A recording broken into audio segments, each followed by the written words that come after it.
তেল ছাড়া তালের বড়া, এটা কি ভাবা যায় কখনো? চলুন তাহলে আজ বানিয়ে দেখাবো তেল ছাড়া তালের বড়া। কি করে বানালাম চলুন আমার ভিডিওটি সম্পূর্ণ দেখুন, আশা করছি আপনাদের ভালো লাগবে। তাল দিয়ে তো আমরা বিভিন্ন ধরনের রেসিপি বানিয়ে থাকি, পাকা তাল শেষ হওয়ার আগে একবার এই বড়াটি বানিয়ে দেখুন, এত সহজ। আর আমি কিন্তু আজ অন্যরকমভাবেই বানিয়েছি বড়াগুলো। সম্পূর্ণ ভিডিওটি দেখার অনুরোধ রইল, চলুন একবার দেখে নিন।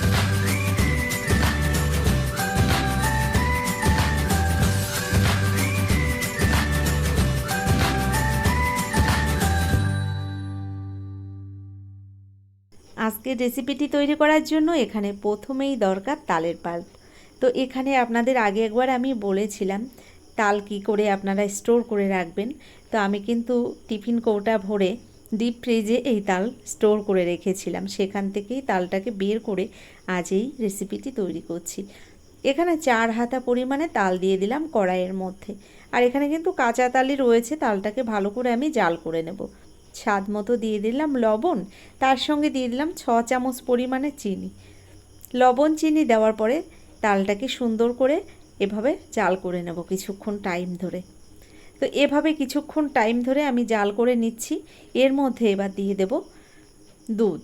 তো আমি এখানে 2 হাতা পরিমাণে দুধ দিয়েছি, সেটা আপনাদের দেখাবো এক এক করে। নমস্কার বন্ধুরা, কেমন আছেন সবাই? নিশ্চয়ই সবাই ভালো আছেন, আমিও ভালো আছি। টিয়ার রান্নাঘর থেকে আমি তন্দ্রা। আজ নিয়ে এলাম তেল ছাড়া তালের বড়া রেসিপি। সম্পূর্ণ ভিডিওটি আপনারা দেখবেন। এই ভিডিওটা ট্রেন্ডিং চলছে, কারণ অনেকেই আপনারা বানিয়েছেন তেল ছাড়া তালের বড়া। আমিও নাম দিয়ে দিলাম তেল ছাড়া তালের বড়া, তবে আমি আজ একটু অন্যরকমভাবেই বানাচ্ছি। দেখুন এখানে আমি তালটাকে ভালো করে জাল করে নিচ্ছি। দুধটা দিয়ে দিয়েছি, আপনারা দেখেছেন। আর দুধটা দেওয়ার পরে বেশ ভালো করে তালটাকে এভাবে আমি কিছুক্ষণ টাইম ধরে ফুটিয়ে নিলাম। এখানে যেহেতু কাঁচা তাল রয়েছে, তালটাকে তো সুন্দর করে জাল করে নিতেই হবে। তো তালটা এখানে বেশ ভালো করে আমি জাল করে নিয়েছি। এবার দিয়ে দিলাম একটা বাটি মেপে হাফ বাটি সুজি। সুজিটা দিয়ে দিলাম তালের মধ্যে, সুজিটাকে ভালো করে মিশিয়ে দিলাম তালের সঙ্গে। এবার দিয়ে দিচ্ছি এখানে হাফ বাটি ময়দা।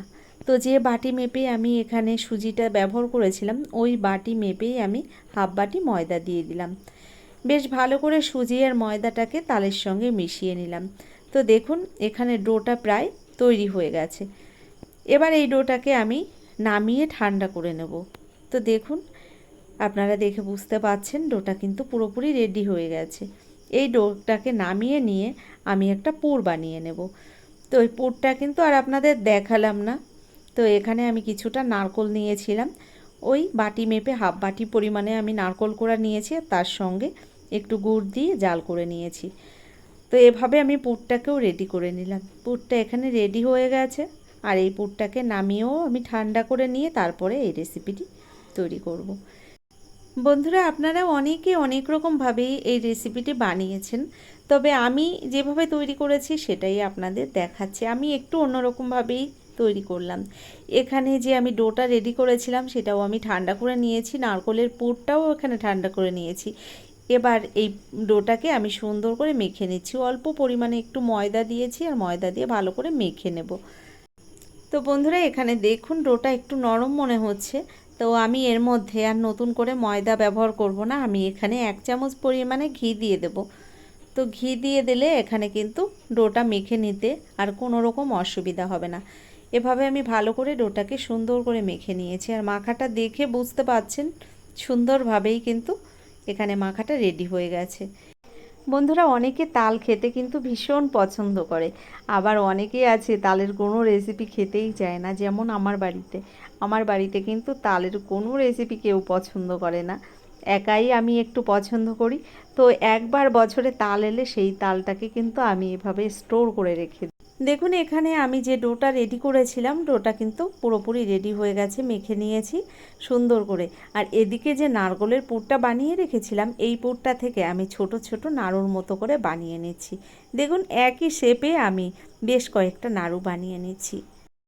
বন্ধুরা আমরা বড়া তৈরি করার সময় সাধারণত নারকেল, সুজি, চিনি এগুলো একসঙ্গে দিয়েই মেখে নিই।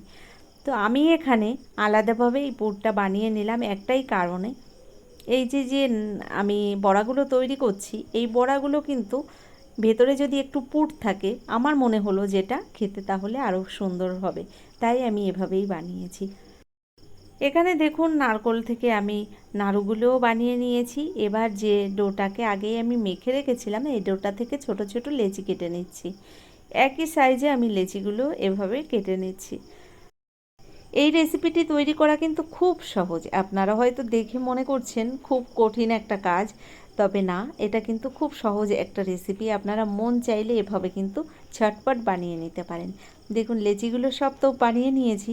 এবার আমি হাতের মধ্যে এভাবে নিয়ে একটু পাকিয়ে একটা বাটির মতো বানিয়ে নেব। দেখুন হাত দিয়ে এভাবেই কিন্তু গোল করে আমি শেপটা দিয়ে নিলাম। এবার হাত দিয়ে একটু বাটির মতো করে বানিয়ে নিচ্ছি। এটা দেখে বুঝতে পারছেন আপনারা আমি কিভাবে তৈরি করছি। দেখুন একটু গোল করে বাটিটা বানিয়ে নিলাম। এবার এর মধ্যে একটা নাড়ু বসিয়ে দিলাম, আর নাড়ুটাকে বসিয়ে দিয়ে মুখটা এভাবে বন্ধ করে দিলাম। আবারও হাতের মাঝখানে তালুতে রেখে এভাবে ঠিক রসগোল্লার মতো করে আমি পাকিয়ে নিলাম। দেখুন কত সহজ বলুন তো, আর যেমন দেখতে সুন্দর হয় সত্যি কথা খেতেও কিন্তু অপূর্ব স্বাদ হয়। দেখুন একটা বানিয়ে নিয়েছি, আরও একটা আপনাদের আমি দেখিয়ে দিচ্ছি। একইভাবে একটা লেচি নিলাম, হাত দিয়ে একটু বাটি মতো বানিয়ে নিলাম, আর তার মধ্যে একটা নারকেলের নাড়ু ঢুকিয়ে দিলাম। এবার ভালো করে আবার গোল করে এটাকে মিষ্টির মতো করে আমি তৈরি করে নিলাম। কত সহজ তাই না? এভাবে আপনারাও বানিয়ে নেবেন। দেখুন সব এখানে আমি এক এক করে রেডি করে নেব। তো এখানে দেখুন বড়াগুলো আমি সব এক শেপে বানিয়ে নিয়েছি, আর দেখতে ঠিক লাড্ডুর মতোই লাগছে। এবার এগুলোকে আবার আমি ভাপিয়ে নেব। তার জন্য একটা ঝাঁঝরি থালা নিয়েছি, তার ওপর একটু ঘি ব্রাশ করে দিলাম। এবার এর ওপরে কিন্তু আমি এই বড়াগুলোকে বসিয়ে দিলাম। জানি না এটার কেন নাম হয়েছে বড়া, তো যাই হোক আমিও বড়া বলছি, কিন্তু তবে আমার কাছে মনে হচ্ছে যেন ভাপা লাড্ডু এটাই মনে হচ্ছে, কারণ দেখতে ঠিক ওরকমই হয়েছিল, লাড্ডুর মতো অপূর্ব সুন্দর দেখতে হয়েছিল। এদিকে আমি কড়াইতে আগে থেকেই জলটা গরম বসিয়ে দিয়েছি।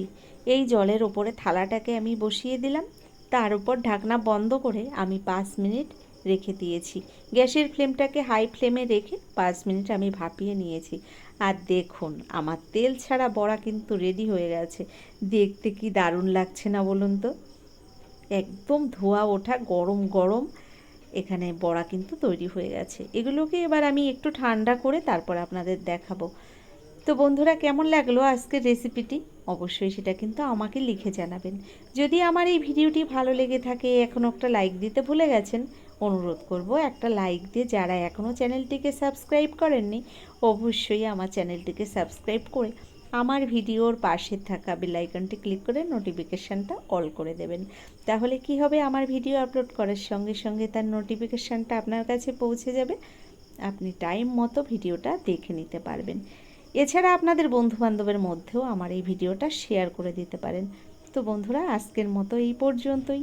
পরবর্তী ভিডিও নিয়ে আবার চলে আসব। ততক্ষণের জন্য সকলে ভালো থাকবেন, সুস্থ থাকবেন, টিআর রান্নাঘরের সঙ্গে থাকবেন।